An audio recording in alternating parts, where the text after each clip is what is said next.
Bismillahirrahmanirrahim. Assalamualaikum warahmatullahi wabarakatuh. Waalaikumsalam warahmatullahi wabarakatuh. Innal hamdalillah nahmadu wa nasta'inu wa nastaghfiruh wa na'udzu billahi min shururi anfusina wa min sayyiati a'malina. May yahdihillahu fala mudhillalah wa may yudlil fala hadiyalah. Bersyukur kita kepada Allah Subhanahu wa taala yang mana telah melimpahkan dan rahmat-Nya kepada kita sehingga kita dapat hadir di dalam acara kita ini secara online. Salawat dan salam tak lupa pula kita junjungkan yakni Nabi kita Nabi Muhammad sallallahu alaihi wasallam dengan ucapan Allahumma sholli ala sayyidina Muhammad wa ala ali sayyidina Muhammad. Yang mana beliau telah membawa kita dari alam kebodohan hingga alam terang menerang seperti yang kita rasakan saat ini. Baik, yang saya hormati Al-Ustadz Al-Fat Zikri, yang saya hormati Ketua Penanggung Jawab Sukma Akbar Putra Bungsu, yang saya hormati panitia, yang saya hormati para hadirin yang hadir di dalam acara langsung ini. Baik, langsung saja pada acara kita. Yang pertama, kata sambutan dari Ketua Penanggung Jawab yaitu Sukma Akbar Putra Bungsu. Dipersilakan. Bismillahirrahmanirrahim. Assalamualaikum warahmatullahi wabarakatuh. Waalaikumsalam warahmatullahi wabarakatuh. Alhamdulillahirabbil alamin wassalatu wassalamu ala asyrafil anbiya'i wal mursalin wa ala alihi wa sahbihi rasulillahi ajmain. Bersyukur atas kehadirat Allah Subhanahu wa taala yang telah melimpahkan rahmat serta karunia-Nya kepada kita semua sehingga kita dapat hadir di kegiatan ceramah online kita pada saat ini.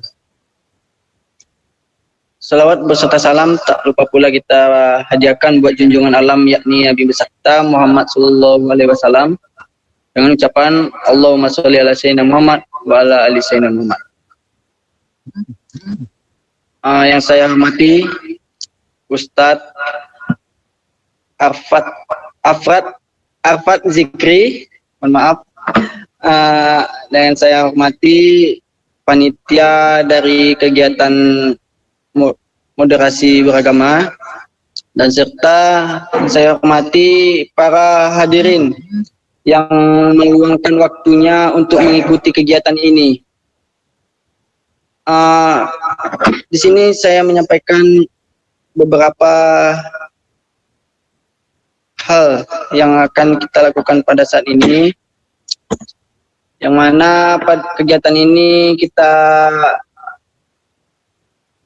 raih bersama, kita lewati proses bersama sehingga menjadikan kegiatan ini nantinya bermanfaat bagi kita, bisa kita terapkan di kehidupan sehari-hari. Kepada Ustaz, terima kasih Ustaz yang telah meluangkan waktunya untuk bisa hadir di kegiatan ini.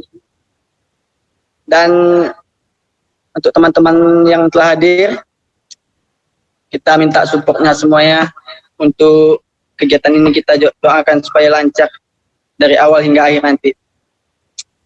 Sekian dari saya. Mungkin hanya ini yang dapat saya sampaikan. Lebih dan kurangnya saya mohon maaf. Wabillahi taufiq wal hidayah. Wassalamualaikum warahmatullahi wabarakatuh.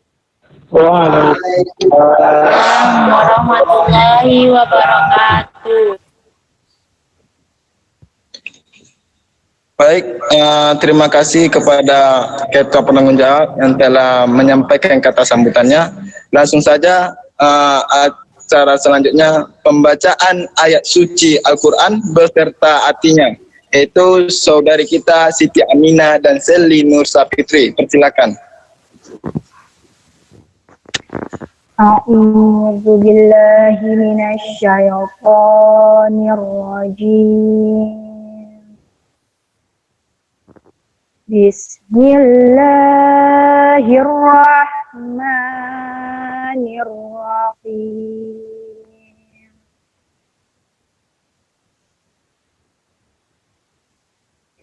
وكذلك جعلناكم أمة وسطا لتكونوا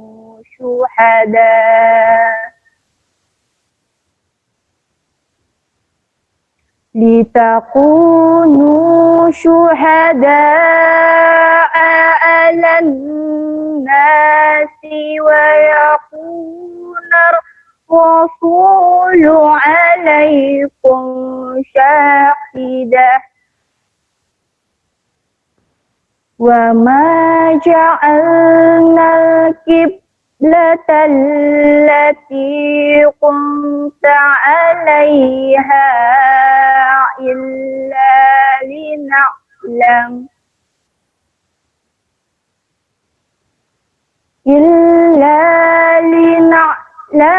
من يتبع الرسول ممن ينقلب على عاقبيه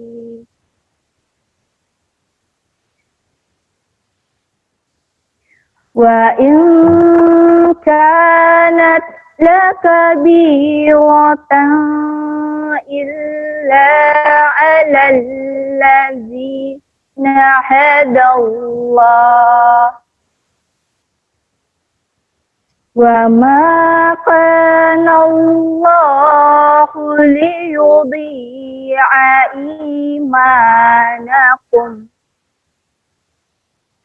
إن الله بالناس لرؤوف رحيم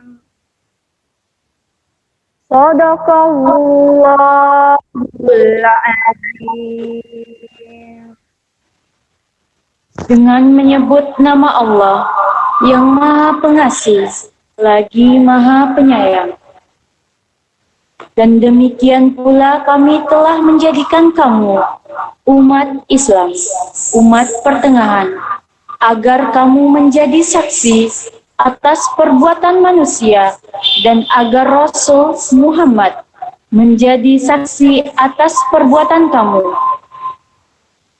Kami tidak menjadikan kiblat yang dahulu kamu berkiblat kepadanya, melainkan agar kami mengetahui siapa yang mengikuti Rasul dan siapa yang berbalik ke belakang. Sungguh, pemindahan kiblat itu sangat berat, kecuali bagi orang yang telah diberi petunjuk oleh Allah. Dan Allah tidak akan menyia-nyiakan imanmu. Sungguh, Allah Maha Pengasih, Maha Penyayang kepada manusia. Maha benar Allah dengan segala firman-Nya.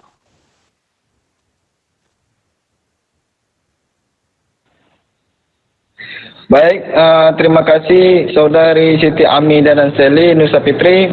Langsung saja acara selanjutnya, ceramah tentang moderasi beragama berserta doa yang dipimpin oleh Al-Ustadz Arfad Zikri. Dipersilakan. Bismillahirrahmanirrahim. Assalamualaikum warahmatullahi wabarakatuh. Waalaikumsalam warahmatullahi wabarakatuh. Innal hamdalillah nahmaduhu wa nasta'inuhu wa na'udzu billahi min shururi anfusina wa min sayyiati a'malina. May yahdihillahu fala mudilla lahu wa may yudlilhu fala hadiya lahu. Asyhadu an la ilaha illallah wahdahu la syarika lah. Lahul mulku wa lahul hamdu yuhyi wa yumitu wa huwa ala kulli syai'in qadir. Wa asyhadu anna Muhammadan an-nabiyil ummi Rasulullah sallallahu alaihi wasallam la nabiyya ba'dah. Puji syukur kita ucapkan kepada Allah Subhanahu wa taala yang telah memberikan kita nikmat yang sangat banyak. Zat yang telah mengatur alam semesta ini. Allah lah yang mengatur alam semesta ini. Dan Allah jugalah yang telah melimpahkan karunia nikmatnya kepada seluruh makhluknya. Maka semoga Allah jadikan kita hamba-hambanya yang selalu bersyukur kepada Allah. Nikmat yang paling besar yang kita rasakan pada saat ini adalah nikmat kesehatan. Bagaimana pada zaman ini kita diuji dengan adanya pandemi ini. Semoga Allah berikan kita kesehatan selalu dan dijadikannya kita hamba yang bersyukur kepada Allah Subhanahu wa taala. Selanjutnya kita kirimkan salam kepada Rasulullah sallallahu alaihi wasallam. Sosok yang telah menjadi landasan dalam amal kita. Landasan pertama dalam kehidupan kita beragama, yang telah mengeluarkan kita dari az-zulumat ila nur, dari yang namanya kegelapan menuju cahaya yang terang benderang. Semoga dengan berkumpulnya kita di sini menjadi bukti bagaimana kita menunjukkan rasa cinta kita kepada Rasulullah sallallahu alaihi wasallam. Kata Rasulullah, "Idza marartum bi riyadil jannah farta'u." Kalau kalian lewat di taman-taman surga, maka singgahlah sekejap. Para sahabat bertanya, "Wa ma riyadul jannah ya Rasulullah?" Apa itu taman-taman surga ya Rasulullah? Kata Rasulullah adalah majelis zikir. Maka kita hari ini melakukan kegiatan majelis zikir, semoga turun para malaikat kepada kita dan mendoakan kita kepada Allah Subhanahu wa taala. Selanjutnya izinkan saya memperkenalkan diri. Nama saya Arfad Zikri. Dulu sekolah di Pondok Pesantren Darun Nahdah, Tawalik Bangkinang. Satu sekolah sama Ustaz Helmi, satu angkatan. Maka saya berceramah di sini bukan untuk mengajar, bukan untuk menggurui, karena pada sejatinya kita semua adalah sama, kita semua adalah sebaya. Tak ada yang lebih unggul dari yang lain. Maka di sini adalah semata-mata hanya untuk menyebarkan apa yang saya ketahui tentang moderasi Islam. Selanjutnya masuk kita ke materi adalah materi besarnya moderasi dalam beragama. Moderasi ini seperti apa? Kami di Al-Azhar diperintahkan, dianjurkan untuk menyebarkan Islam yang wasati. Seperti ayat yang dibaca tadi, wa kadzalika ja'alnakum ummatan wasata. Kami ciptakan engkau adalah umat yang berada di tengah-tengah. Maka inilah moderat ini. Di Azhar dinamakan al-Islam wasati. Di Indonesia dinamakan Islam moderat. Maka maknanya sama. Artinya apa? Artinya adalah ketika kita mampu untuk memposisikan diri kita tidak menjadi orang yang fanatik buta, dan juga tidak menjadi orang yang terlalu bermudah-mudah dalam beragama. Maka kita letakkan sesuai kadar. Maka moderasi ini bagaikan kita mengikat seonggok lidi dengan seutas tali. Kalau kita ikat terlalu kuat, maka lidi itu akan patah. Namun kalau kita ikat terlalu lemah, maka tidak akan ada lidi yang terikat. Maka seperti inilah kadar kita beragama. Tidak kita terlalu berlebih-lebihan dalam agama, karena Allah katakan la taghlu fi dinikum. Jangan kau ghulu dalam beragama. Jangan terlalu berlebih-lebihan dalam agama. Allah tak suka yang berlebih-lebihan. Dan juga tidak kita terlalu bermudah-mudah dalam beragama. Terlalu meremehkan kemaksiatan, terlalu mudah melakukan kemaksiatan, terlalu mudah ikut-ikutan dengan orang-orang yang melakukan maksiat. Maka ini juga bukanlah prinsip dalam beragama Islam. Kawan-kawan sekalian KKN yang saya hormati, selanjutnya adalah Islam itu ketika berbicara tentang moderasi, maka tidak terlepas dari bagaimana cara kita bertoleransi, baik dengan sesama agama Islam ataupun dengan golongan-golongan di luar Islam. Dan nanti kita akan sebutkan berbagai contoh bagaimana Rasulullah SAW bertoleransi dengan sesama agama Islam dan juga bertoleransi dengan orang-orang di luar Islam. Kawan-kawan sekalian, ketika kita berbicara tentang Islam, Islam ini selalu menjadikan dua sisi untuk umatnya. Dalam sisi ini, Allah jadikan kepada kita ada sisi kita beribadah kepada Allah. Ada sisi kita bagaimana cara kita menyembah Allah. Ada sisi bagaimana cara kita menegakkan syariat sesuai yang dikehendaki oleh Allah dalam kitabnya dan sunnah Rasulullah sallallahu alaihi wasallam. Maka ini dinamakan sisi hablum minallah, hubungan kita kepada Allah. Bagaimana kita menjaga hubungan baik kepada Allah Subhanahu wa taala. Namun di samping Allah memerintahkan kita untuk senantiasa beribadah kepadanya, senantiasa menyembah Allah dengan cara yang benar, Allah juga perintahkan kita untuk agar senantiasa menjaga hubungan baik dengan sesama manusia, menjaga hubungan toleransi dengan sesama manusia antar agama. Maka inilah konteks yang dinamakan dengan hablum minan nas. Maka toleransi masuk dalam wilayah ini, hablum minan nas. Bagaimana cara kita menghargai orang lain, menghargai pendapat orang lain. Maka prinsip toleransi dalam Islam dibangun dari ayat la ikraha fid din. Inilah toleransi terbesar dalam Islam. Bahwa Islam tidak pernah memaksa orang lain untuk masuk ke agama Islam. Islam tidak pernah memaksa orang lain untuk menyembah Allah Subhanahu wa taala. Bagaimana kita Rasulullah sallallahu alaihi wasallam dalam dakwahnya? Rasulullah tak pernah mengajak, memaksa orang lain untuk masuk Islam. Karena tidak ada guna menyembah Allah dalam keterpaksaan. Menyembah Allah haruslah dengan hati yang ridha. Karena keterpaksaan tidak akan dihitung oleh Allah Subhanahu wa taala. Karena keterpaksaan tidak merubah apapun dalam hati seseorang. Sebagaimana ketika seorang sahabat Ammar bin Yasir, beliau orang tuanya dibunuh oleh orang-orang Quraisy. Bapaknya dipenggal kepalanya, sedangkan ibunya ditombak oleh orang-orang Quraisy dari kemaluannya hingga sampai tembus ke kepalanya. Setelah itu orang Quraisy mengancam Yasir bin Ammar untuk masuk ke agama Quraisy, masuk ke agama lamanya, kembali ke agama lamanya. Maka ketika itu Ammar bin Yasir berpura-pura kembali kepada agama lamanya dengan keterpaksaan. Kemudian disampaikanlah ini kepada Rasulullah. Maka apa kata Rasulullah? Bahwa Ammar bin Yasir tidak keluar dari Islam, melainkan dia hanya terpaksa untuk keluar. Namun dalam hatinya, bahwa Islam masih tetap bersemayam di dalam hatinya. Inilah bentuk toleransi dalam Islam. Rasulullah tidak pernah mengajak pamannya Abu Lahab untuk menyembah Allah. Bagaimana permusuhan mereka. Namun tidak pernah Rasulullah memaksa Abu Lahab untuk menyembah Allah. Karena apa kata Allah? Laisa alaika hudahum. Kata Allah dalam surat Al-Baqarah, ya Muhammad, engkau tak bisa memberi hidayah kepada siapapun. Laisa alaika hudahum. Engkau tidak bisa memberikan hidayah kepada baik keluargamu, baik kepada orang lain, karena hidayah adalah haknya Allah Subhanahu wa taala. Maka apa tugas Rasulullah? Tugas Rasulullah adalah untuk menyampaikan saja. Wa inna ma'alaikal balag.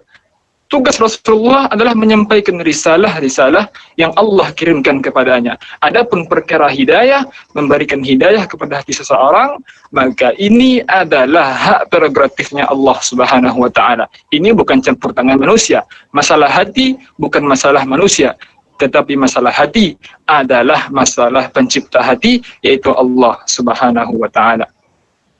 Kemudian toleransi dalam Islam terbagi kepada dua. Seperti yang kita sebutkan tadi, bahwa toleransi mencakup toleransi antar sesama umat beragama dan toleransi Islam dengan orang-orang yang berada di luar Islam. Bagaimana contoh toleransi sesama umat Islam? Adalah menyelamatkan mereka, tidak mencaci mereka. Dalam Islam kita ketahui ada beberapa mazhab. Dalam mazhab ada 4 mazhab yang masyhur, ada mazhab Imam Abu Hanifah, kemudian Imam Malik, kemudian Imam Syafi'i, dan kemudian terakhir Imam Ahmad bin Hanbal. Maka 4 mazhab ini terkadang dalam satu perkara mereka berbeda. Maka apa sikap kita dalam perbedaan ini? Adalah berlapang dada, adalah toleransi. Tidak mengatakan pendapat kita yang paling benar, tidak mengatakan orang ini salah, orang ini tidak betul. Tidak mengatakan orang ini mazhabnya tidak benar. Namun yang paling benar adalah bagaimana kita pandai menghargai pendapat orang lain. Karena salah satu makna dari toleransi adalah bagaimana kita bisa menghargai pendapat orang lain. Inilah Islam. Inilah tasamuh dalam bahasa Arab. Tasamuh itu toleransi dalam Islam. Kemudian Islam juga mengajarkan kepada kita bagaimana sikap kita bertoleransi dengan umat-umat yang berada di luar Islam. Orang-orang di luar Islam non-Muslim misalnya. Apa contoh dari Rasulullah SAW? Dalam sebuah hadis disebutkan yang diriwayatkan dari Aisyah radhiyallahu anha, Ummul Mukminin, anna Nabiyya sallallahu alaihi wasallam ishtara ta'aman min Yahudi ila ajal wa rahanahu dir'an min hadid. Apa maknanya? Bahwa Rasulullah sallallahu alaihi wasallam pernah dia membeli makanan dari orang Yahudi dan dia memberikan jaminan baju besinya sebagai jaminan. Maka dalam hadis ini dapat kita ambil Islam tidak pernah melarang kita untuk bermuamalah dengan siapapun. Islam tidak membatasi kita untuk bermuamalah dengan hanya sesama Islam saja, sesama Muslim. Namun lebih luas lagi, Islam mempersilahkan kita untuk bermuamalah, untuk berhubungan dengan orang-orang di luar Islam. Ini buktinya. Rasulullah membeli makanan dari seorang Yahudi. Maka tidak ada masalah dalam hal ini. Kemudian kita sebutkan bahwa yang mendirikan toleransi ini sebenarnya adalah Islam. Tidak seperti yang dituduhkan oleh orang-orang pada zaman sekarang bahwa Islam ini tidak toleransi, Islam ini mendiskriminasi. Itu tidak benar. Apa buktinya? Yang pertama yang membuat perjanjian tentang toleransi adalah Islam, Rasulullah SAW. Ketika beliau menjadi pemimpin kota Madinah, apa hal pertama yang dibuatnya adalah membuat perjanjian. Perjanjian yang masyhur, yang kita kenal dengan nama Perjanjian atau Piagam Madinah. Piagam Madinah ini adalah pioner, adalah pendiri, adalah pondasi bagaimana bertoleransi, bagaimana mengakui pluralisme, bagaimana mengakui keadilan, dan ini adalah bentuk keberadaban yang paling maju pada zaman saat itu. Bahkan ini diakui oleh orang-orang Barat karena tidak ada yang pernah memulai ini. Islamlah yang pertama memulainya. Sebelum itu orang-orang kafir dalam kerajaan mereka saling mendiskriminasi. Orang-orang bawah didiskriminasi dan para raja hidup dalam kemewahan. Namun ketika Islam datang, dibuatlah Piagam Madinah yang dalam isinya adalah mengakui hak-hak semua umat. Dalam piagam itu disebutkanlah semua bani-bani, semua kabilah-kabilah, semua kelompok-kelompok orang-orang yang tinggal di Madinah dan diberikan haknya sama dengan haknya orang Islam. Mereka mendapatkan hak yang sama dengan Islam dan mendapatkan kewajiban yang sama dengan Islam. Dalam Islam setiap tahun kita diperintahkan membayar zakat. Namun bagi orang-orang kafir zimmi, artinya orang-orang kafir yang ada perjanjian dengan Islam, yang dilindungi oleh pemerintah Islam, mereka wajib membayar pajak, sama-sama membayar, tak ada beda. Justru dalam jizyah ini, dalam pajaknya orang-orang kafir ini lebih mudah daripada orang-orang Islam. Kenapa? Zakat ketika telah sampai nisabnya, maka tidak ada alasan untuk tidak membayar. Namun dalam perkara jizyah, seorang pemimpin boleh membebaskan jizyah ketika seseorang itu tidak mampu untuk membayarnya. Justru malah akan diberikan bantuan. Sebaliknya, inilah toleransi dalam Islam. Maka Islam inilah pendiri toleransi yang sebenarnya.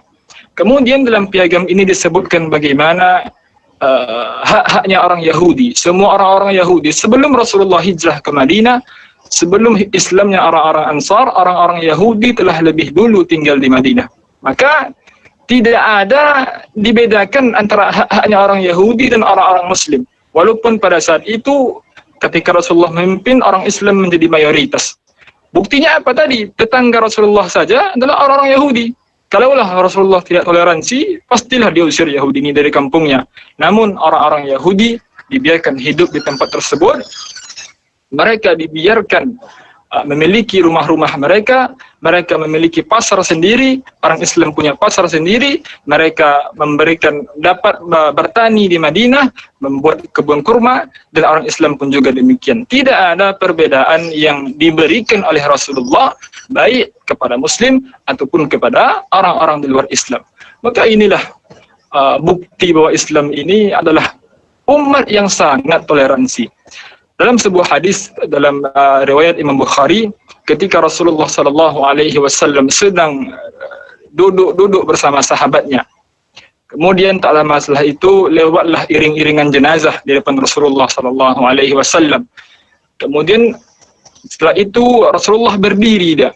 Seolah-olah Rasulullah memberikan penghormatan kepada jenazah ini. Para sahabat pun terheran. Namun kemudian kata seorang sahabat mengatakan, "Ya Rasulullah, kenapa engkau berdiri? Kenapa engkau berikan penghormatan? Bukankah orang yang meninggal itu adalah orang Yahudi? Apakah pantas kita memberikan penghormatan pada orang Yahudi?" Coba lihat apa jawaban Rasulullah. Kata Rasulullah, "Alaysat nafsan? Bukankah dia manusia juga?" Maka inilah toleransi dari Rasulullah sallallahu alaihi wasallam. Tidak ada perbedaan. Rasulullah memberikan penghormatan bukan berarti Rasulullah ingin mengakui Yahudi, ingin mengakui agama Yahudi, ingin membenarkan Yahudi, tetapi berdirinya Rasulullah memberikan penghormatan semata-mata adalah menunjukkan toleransi kepada sesama manusia. Ketika yang meninggal itu juga manusia, maka kita berhak juga untuk memberikan penghormatan kepada orang tersebut. Kemudian dalam cerita lain, toleransi Islam ini adalah bagaimana Rasulullah ketika mengutus para sahabat untuk berperang. Selalu Rasulullah berpesan kepada para sahabat, kalau kalian berperang, jikalau kalian masuk ke sebuah negeri, maka jangan bunuh perempuan. Jangan bunuh anak-anak. Kemudian jangan pula hancurkan rumah ibadah-ibadah orang non-muslim. Jangan hancurkan gereja, jangan hancurkan sinagog, jangan hancurkan kuil-kuil orang-orang yang di luar Islam. Dan ingatlah, dan coba lihat apa kata Rasulullah. Jangankan kepada orang-orang hidup, jangankan kepada manusia, kepada tumbuhan saja kata Rasulullah, jangan potong tumbuhan, jangan tebang tanaman. Maka inilah toleransi terbesar. Bahkan kepada tumbuhan saja tak boleh ditebang. Kemudian jangan kalian sembelih hewan-hewan. Inilah toleransi dalam Islam ini. Tidak berlebih-lebihan dalam sebuah hal. Ketika Allah katakan waqatilu fi sabilillahi wala ta'tadu, dan berperanglah kalian di jalan Allah Subhanahu wa taala, tetapi ingat, janganlah kalian melampaui batas. Ketika ada para tawanan yang mereka taubat masuk Islam, jangan bunuh mereka. Ketika ada di sana perempuan, jangan bunuh mereka. Ada anak-anak, jangan bunuh mereka. Innallaha la yuhibbul mu'tadin. Karena Allah sangat tidak mencintai orang-orang yang berbuat melampaui batas. Maka Islam menganjurkan toleransi dengan cara meletakkan sesuatu kepada kadarnya. Ketika telah habis kadar tersebut, maka tidak boleh melampaui kadar yang ditetapkan oleh Allah Subhanahu wa taala dan juga kadar yang ditetapkan oleh Rasulullah sallallahu alaihi wasallam. Peristiwa lainnya yang menunjukkan bagaimana Islam itu adalah agama yang sangat toleransi. Ketika berangkatnya Rasulullah sallallahu alaihi wasallam ke Makkah dalam peristiwa Fathul Makkah. Peristiwa ini dilatar belakangi oleh orang-orang kafir Quraisy yang membelot. Karena sebelumnya orang-orang Islam dan orang-orang kafir Quraisy telah membuat perjanjian yang isinya adalah melakukan genjatan senjata. Namun dalam masa perjanjian ini, masa genjatan senjata, ternyata ada orang-orang kafir Quraisy yang melanggar perjanjian. Diam-diam disuka menyerang orang-orang yang bergabung dengan orang-orang Islam. Kemudian ketika sampai berita ini pada Rasulullah, Rasulullah marah. Rasulullah memerintahkan semua pasukan untuk berangkat ke Makkah dan menyerang kota Makkah. Maka berangkatlah semua pasukan yang bersama Rasulullah berjumlah 10.000 orang. Ketika sampai berita itu kepada pemimpin Makkah ketika itu Abi Sufyan, maka gemetar mereka, karena mereka tak mungkin bisa melawan umat yang sebanyak ini. Berkali-kali Abu Sufyan datang kepada Rasulullah untuk bernegosiasi, untuk menjelaskan semuanya. Namun Rasulullah menolak. Kemudian Abu Sufyan datang kepada Umar dan kepada Abu Bakar agar memujuk Rasulullah SAW untuk membatalkan serangan ini. Namun Rasulullah tetap tidak mengindahkannya dan mereka berangkat ke Makkah. Dalam perjalanan sampailah Rasulullah di sebuah tempat, kemudian berkemah di sana. Di sana juga ditemukan kemah-kemah dari orang Quraisy yang salah satunya adalah Abi Sufyan. Maka datanglah Abi Sufyan kepada Rasulullah. Kemudian kata Umar ketika itu dengan sangat marahnya, "Ya Rasulullah, inilah dia Abi Sufyan. Izinkan saya untuk memenggal kepalanya." Namun Rasulullah tidak mengizinkannya dan kemudian menyuruh mereka kembali kepada ke kemah-kemah mereka. Maka setelah itu Rasulullah katakan kepada Abi Sufyan, sekarang apakah engkau mau mengakui bahwa aku adalah Rasulullah dan engkau mengakui bahwa tidak ada Tuhan yang berhak disembah kecuali Allah. Maka ketika itu Abu Sufyan masuk Islam dan bergabung bersama orang-orang Islam masuk ke Makkah. Coba lihat, yang hati Rasulullah pada awalnya sangat marah, ketika Islamnya Abu Sufyan menjadi sangat lembut. Setelah itu lewatlah saat dari orang-orang Ansar bertemu dengan Abi Sufyan, kemudian mereka mengatakan, "Ya Abi Sufyan, hari ini adalah hari pembalasan. Bagaimana dulu kamu menyerang orang-orang Islam, maka sekarang adalah hari pembalasan, dan sekarang adalah hari dihinakannya orang-orang Quraisy oleh Allah Subhanahu wa taala." Maka sampailah berita ini kepada Rasulullah SAW. Maka apa kata Rasulullah? Saat dia keliru. Hari ini bukan hari pertumpahan, hari ini bukan hari membantai, hari ini bukan hari menghancurkan orang-orang Quraisy. Hari ini adalah hari di mana kita membebaskan Ka'bah, dan hari ini adalah hari dimuliakannya orang-orang Quraisy oleh Allah Subhanahu wa taala. Sampailah Rasulullah di Makkah, masuk ke Masjidil Haram. Kemudian orang-orang kafir Quraisy telah takut, telah menggigil mereka akan ketakutan yang sangat dahsyat, takut dibunuh, takut dibalas semuanya. Mereka bersembunyi. Namun ketika masuk Rasulullah SAW ke pelataran Masjidil Haram, apa kata Rasulullah? "Hai orang-orang Quraisy, hari ini kalian aman. Siapa yang masuk ke rumah Abi Sufyan, maka dia aman. Siapa yang masuk ke dalam masjid, maka dia aman. Dan siapa yang mengunci jendela mereka dan mengunci pintu mereka, maka dia aman." Maka inilah bentuk toleransi. Hari yang disangka-sangka oleh orang Quraisy mereka akan mati semua, namun pada hari itu tidak ada satupun darah yang tertumpah, tidak ada satu orang pun yang dibunuh, tidak ada rumah-rumah yang dibakar, tidak ada tempat-tempat orang-orang Quraisy yang dihancurkan oleh umat Islam. Yang ada adalah ketika Rasulullah masuk ke Ka'bah, maka dia menemukan patung-patung yang disembah oleh orang Quraisy, maka dihancurkan semuanya, dibersihkan Ka'bah dari berhala-berhalanya orang Quraisy. Dan semenjak itu, dengan takjubnya orang-orang Quraisy melihat sifat Rasulullah SAW, maka berbondong-bondonglah orang Quraisy masuk ke dalam agama Islam. Maka ini bukti Islam tidak disebarkan dengan kekerasan, Islam tidak disebarkan dengan senjata, namun Islam tersebar karena kemurahan hati dari Rasulullah SAW. Maka peristiwa inilah yang melatar belakangi turunnya ayat "Idza jaa nasrullahi wal fath wa ra'aitan nasa yadkhuluna fi dinillahi afwaja fasabbih bihamdi rabbika wastaghfir innahu kana tawwaba." Ketika datang pertolongan Allah, idza jaa nasrullahi wal fath, ketika datang pertolongan Allah dan engkau diberikan kemenangan, wa ra'aitan nas yadkhuluna fi dinillahi afwaja, dan pada hari itu, pada hari Fathul Makkah ini, pada hari dibukanya kota Makkah ini, engkau lihat bagaimana orang-orang Quraisy berbondong-bondong masuk dalam agama Islam, tidak dengan senjata, tidak dengan kekerasan, tetapi dengan kelembutan dakwah yang diberikan oleh Rasulullah SAW. Kawan-kawan yang saya hormati pada waktu yang mulia ini, kemudian kita bahas adalah bagaimana toleransi para khalifah. Setelah Rasulullah meninggal, toleransi tidak serta-merta hilang. Namun lihat ketika pada zaman Khalifah Umar bin Khattab, ketika beliau mengutus Amr bin As menjadi gubernur Mesir pada saat itu, ada rumah seorang Yahudi di sebuah tanah, yang mana tanah tersebut akan dijadikan oleh Gubernur Amr bin As untuk menjadi masjid untuk umat-umat Islam. Maka datanglah ajudannya Amr bin As kepada rumah orang Yahudi ini.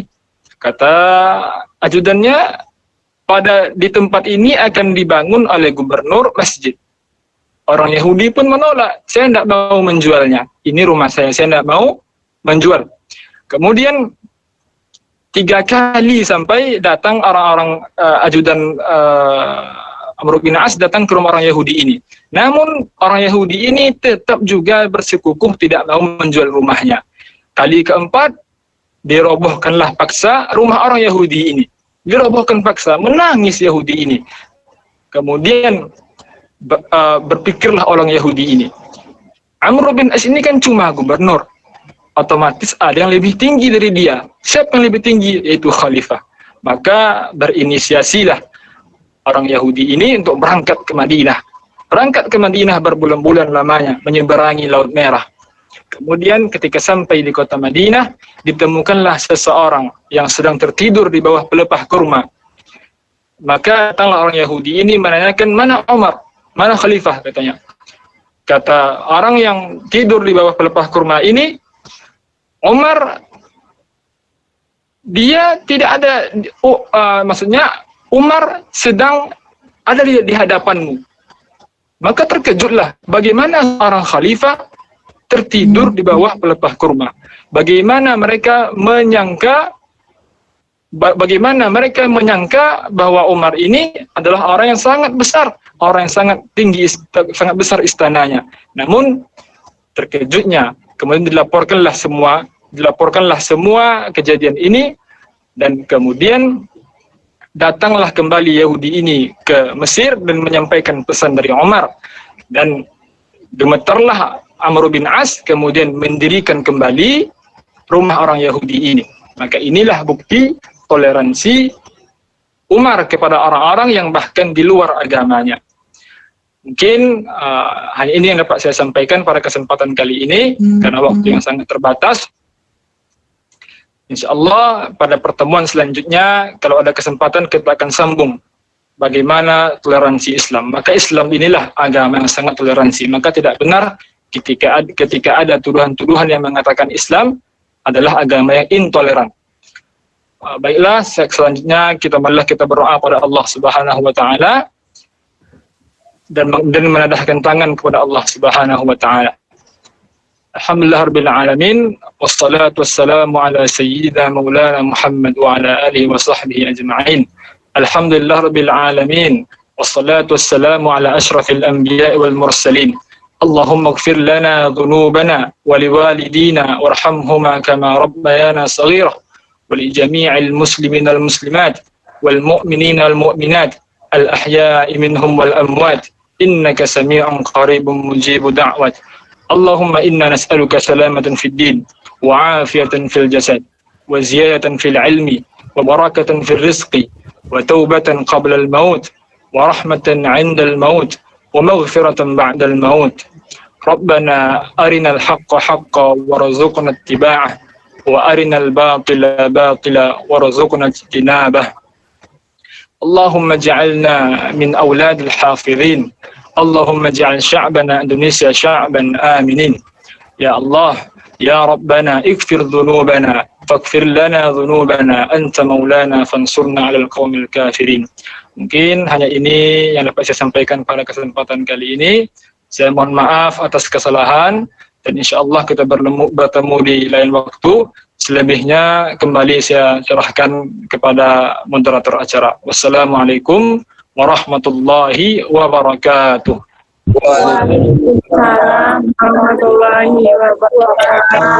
Waalaikumsalam warahmatullahi wabarakatuh.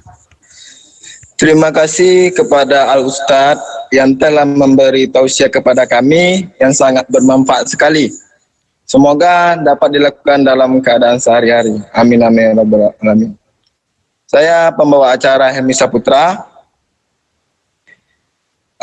Kalau ada salah atau kata-kata yang kurang, mohon maaf. Wabillahi taufiq hidayah. Assalamualaikum warahmatullahi wabarakatuh. Waalaikumsalam Warahmatullahi wabarakatuh. Terima kasih Ustaz.